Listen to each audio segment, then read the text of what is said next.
Salut à tous, j'espère que vous allez bien et on se retrouve aujourd'hui pour la suite de cette série sur les entraîneurs au PSG. Et après Allegri et Pochettino, on va s'intéresser à Pep Guardiola. Bienvenue. Formé au Barça, Guardiola débute sa carrière professionnelle en tant que milieu central de l'équipe première à Barcelone, qui était alors entraîné par Johan Cruyff. Il remporte la première Coupe d'Europe du Barça en 1992 et est sacré 6 fois champion d'Espagne. En 1996, Cruyff quitte le Barça, mais Guardiola continue à être une pièce essentielle du jeu du Barça sous les ordres de Louis van Gaal, un jeu plus efficace mais moins spectaculaire. Mais à partir de 2000, Guardiola tombe dans l'irrégularité et ses blessures récurrentes lui feront manquer la Coupe du Monde 2002. Guardiola quitte le Barça en 2001 après 379 matchs joués pour 224 victoires, 82 nuls et 73 défaites. Il signe à Brescia, mais la saison 2001-2002 est difficile pour lui. En effet, il doit essuyer une suspension de 4 mois pour un contrôle positif à la nandrolone qui se révélera finalement être une véritable mascarade. Guardiola a dû attendre 7 ans pour que justice soit rendue, mais son casier judiciaire est bien intact. Il est déjà en fin de contrat avec Brescia au terme de sa première saison là-bas. Il débarque donc à l'AS Roma durant l'été 2002. Mais la concurrence au milieu est très rude et Guardiola a encore un physique un peu trop juste. Il quitte la Roma à la mi-saison après avoir joué 6 matchs pour 2 titularisations et retourne à Brescia pour la seconde partie de saison. Il s'offre une virée au Qatar de 2003 à 2005 et termine sa carrière de joueur au Mexique en mai 2006.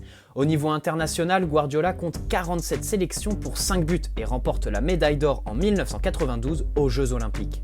Allez, on retourne en 2006 puisque Guardiola obtient sa licence d'entraîneur cette année-là. Il commence par entraîner l'équipe B du Barça qu'il fait monter en 3e division alors qu'elle était en 4e à son arrivée.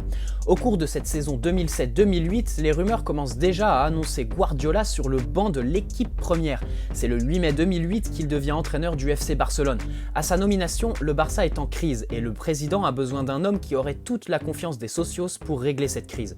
Guardiola et son prestige de joueur légendaire de la Dream Team de Johan Cruyff est l'homme idéal, même si certains pensent, bien évidemment, qu'il n'est pas assez expérimenté pour prendre les commandes d'une équipe comme le Barça. Bien évidemment, l'avenir leur donnera tort. Sa première saison au Barça est tout simplement exceptionnelle.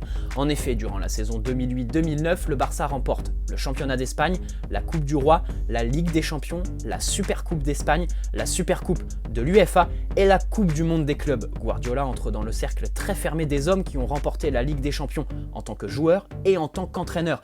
Il devient aussi au passage le plus jeune entraîneur à la remporter, à 38 ans. Aucun entraîneur avant Pep Guardiola n'avait réussi à gagner autant de trophées en si peu de temps. 6 titres. En 2009, un sextuplé historique. En 2010, le Barça boucle sa première partie de saison en Liga en étant invaincu pour la 2e fois de son histoire. Il devient le premier entraîneur du Barça qui réussit à gagner 2 fois de suite sur le terrain du Real Madrid avec un 6-2 historique. Le Barça termine la saison 2009-2010 en étant sacré champion d'Espagne et en battant le record de points en une saison avec 99 points pris. Lors de la saison 2010-2011, il remporte la Supercoupe d'Espagne, en colle 5 au Real de Mourinho pour un classico encore une fois historique. Il remporte son 3e titre de champion d'Espagne consécutif et une seconde Ligue des Champions en tant qu'entraîneur. Pour sa 4e saison à Barcelone, il remporte Supercoupe d'Espagne, Supercoupe d'Europe, la Coupe du Monde des clubs et une Coupe du Roi. Il devient l'entraîneur le plus titré de l'histoire du Barça qu'il quitte à la fin de la saison 2011-2012 pour prendre une année sabbatique. Après avoir fait de son Barça un modèle de performance et d'esthétisme, ou peut-être la meilleure équipe de l'histoire du foot, Guardiola retrouve un banc en juin 2013. Manchester City le voulait déjà, mais c'est au Bayern Munich que Guardiola s'engage pour 3 ans. Lors de sa première saison, le Bayern perd la Supercoupe d'Allemagne et se fait éliminer en demi-finale de la Ligue des Champions par le Real après un très lourd 5-0 sur la double confrontation. Les Bavarois sont sacrés champions d'Allemagne, remportent la Supercoupe de l'UEFA et la Coupe du Monde des clubs. La saison 2014-2015 est similaire. En effet, le Bayern perd à nouveau la Supercoupe d'Allemagne, remporte le championnat, mais est encore éliminé en demi-finale de la Ligue des Champions contre le FC Barcelone cette fois. Le 20 décembre 2015, il est annoncé que Guardiola ne sera plus l'entraîneur du Bayern à l'issue de la saison. Ancelotti le remplacera à l'été 2016. Guardiola termine sa 3e saison en Bavière avec un 3e titre de champion, mais encore une fois, son équipe est éliminée en demi-finale de la Ligue des Champions contre l'Atlético Madrid. Comme prévu, Guardiola quitte le Bayern au terme de sa 3e saison là-bas. Le 1er février 2016, Manchester City annonce que Pep Guardiola remplacera Manuel Pellegrini au terme de la saison en cours. Guardiola s'engage pour 3 ans avec les Citizens. Pour sa première saison en Angleterre, City termine 3e du championnat et est éliminé en demi-finale de la Coupe d'Angleterre.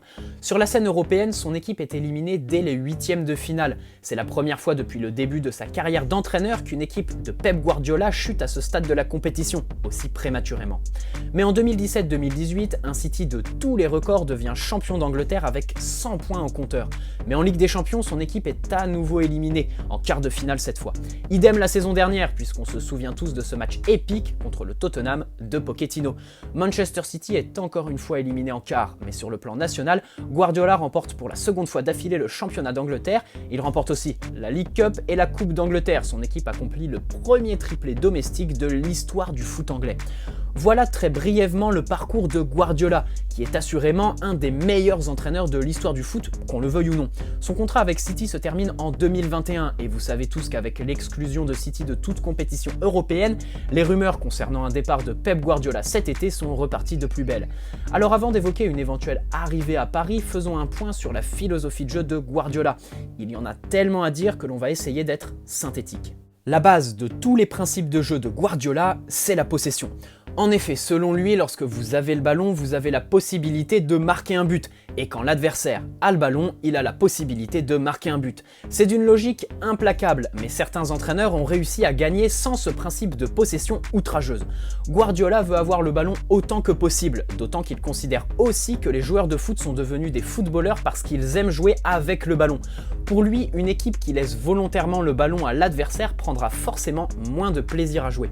Maintenant, la plupart des entraîneurs veulent la possession, mais où? Certains veulent utiliser la balle au niveau de la ligne médiane, poser le jeu et faire tourner pour attendre le meilleur des moments pour casser les lignes et trouver des espaces par la profondeur ou la présence de joueurs entre les lignes capables d'orienter sur ses prises de balle ou par ses passes. D'autres veulent attendre patiemment que l'adversaire remonte le plus haut possible sur le terrain pour qu'il se livre et pour ainsi le prendre à contre-pied par un jeu très vertical. Guardiola ne fait pas partie de ces deux types d'entraîneurs. Non, lui, sa priorité sur le terrain, que ce soit avec ou sans ballon, c'est étouffer l'adversaire. En effet, il veut que son équipe soit le plus haut possible sur le terrain, quitte à exploiter des espaces très réduits, puisque plus vous êtes proche du but adverse, moins il y a de distance entre les défenseurs. Guardiola veut donc le ballon le plus haut possible sur le terrain, et dans son utilisation, il a deux mots d'ordre, la simplicité et l'orientation. Simplicité parce qu'il demande à ses joueurs de jouer avec le moins de touches de balle possible, ce qui a fait de Manchester City une machine dans la construction. 731 passes en moyenne par match, plus que n'importe quelle autre équipe dans l'histoire de la Première Ligue. On peut déjà saluer l'animation de Guardiola qui est juste impressionnante. Après, qu'elle fasse l'unanimité ou pas, c'est un autre débat. Maintenant, son second principe, l'orientation. Et il est à prendre dans les deux sens. Pourquoi? Parce que Guardiola pense que pour déverrouiller un bloc défensif adverse, la meilleure des manières, c'est de faire coulisser en permanence sur des joueurs qui collent la ligne de touche. Au PSG, on peut penser que s'il vient, il faudra soit recruter, soit demander à Neymar et Di Maria de moins revenir dans l'axe. Pour le moment, dans l'effectif parisien, le seul qui serait capable de répondre à cette exigence de Guardiola, c'est-à-dire coller la ligne très haut sur le terrain pour offrir en permanence une solution d'étirement, c'est peut-être Juan Bernat. Pour Guardiola, passer le ballon en retrait, devant, à droite et à gauche, c'est plus difficile à contrôler que des ballons loin devant. Mais si Guardiola veut orienter le ballon vers les côtés, il veut aussi avoir un bloc défensif qui s'oriente par rapport au ballon. Plus la balle est haute sur le terrain, plus la ligne défensive d'une équipe de Guardiola est haute. D'autres entraîneurs fixent par exemple une limite à leur ligne défensive. Maintenant, le gros bémol de cette animation très oppressante pour l'adversaire, ce sont les contre-attaques. En effet, Guardiola a déjà eu ce problème lorsqu'il était au Barça, et à City, la plupart des buts qu'il encaisse, ce sont les conclusions heureuses de contre-attaques adverses. Une seule solution face à ce souci de se faire prendre à la perte de balle, engager un pressing très réactif et pour lequel les joueurs sont en parfaite harmonie. Et puisque Guardiola veut le ballon le plus possible, il veut le récupérer le plus haut possible sur le terrain et le plus rapidement possible. Pour cela, il demande une très grande implication de la part de ses attaquants. Si ces attaquants ne s'investissent pas à 100% à la perte de balle, la mayonnaise ne prend pas. Et on peut penser qu'avec un Mbappé par exemple sur le terrain, il serait plus difficile pour Guardiola de mettre en place ce pressing permanent qui a fait tant de mal au bloc bas de Première Ligue. Son travail est axé sur le collectif et bien évidemment sur la tactique. Il accorde aussi beaucoup d'importance sur le positionnement des joueurs, à la différence d'Allegri par exemple. Il est très pointu sur le positionnement de ses ses joueurs de façon à être bien placé à la perte de balle, qui est l'enjeu majeur d'une masterclass chez Guardiola. Si l'adversaire ne suffoque pas grâce à votre pressing très réactif et très haut sur le terrain, c'est que la méthode Guardiola ne fonctionne pas. Idem si l'adversaire parvient à déployer son jeu. Et c'est ça qui fait la force de Pep Guardiola, une force similaire à celle du PSG en Ligue 1. En effet, la méthode Guardiola met l'adversaire sous pression, et la plupart du temps avant que le match ait commencé.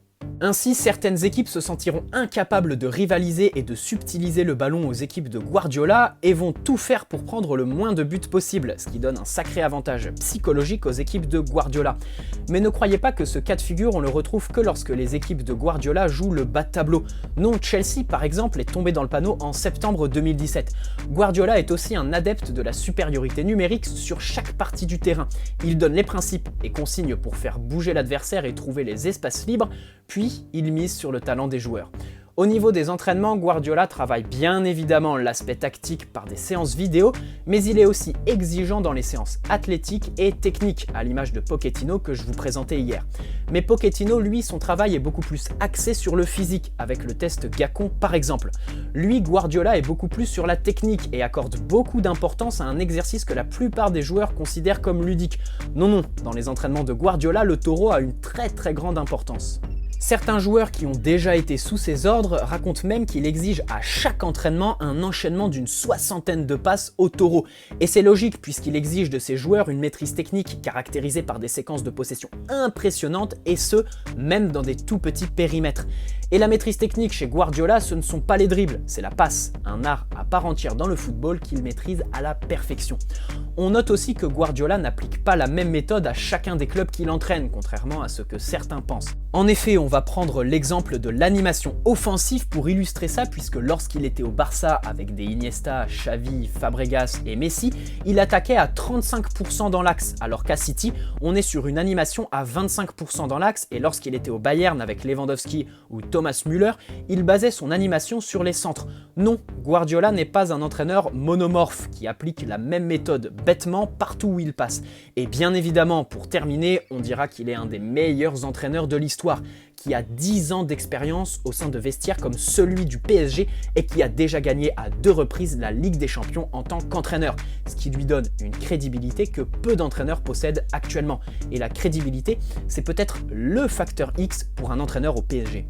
Maintenant, sa méthode, vous la connaissez, elle est redoutable, mais la mettre en place avec des Neymar, Mbappé ou Icardi, ce serait compliqué, mais pas impossible, bien sûr. Maintenant, vous savez tous qu'un entraîneur comme Pep Guardiola accepterait de relever le défi au PSG. Après l'Espagne, l'Allemagne et l'Angleterre, on peut être quasi persuadé que lorsque Guardiola se cherchera un nouveau club, il privilégiera l'Italie ou la France pour s'implanter lui et ses exploits partout en Europe.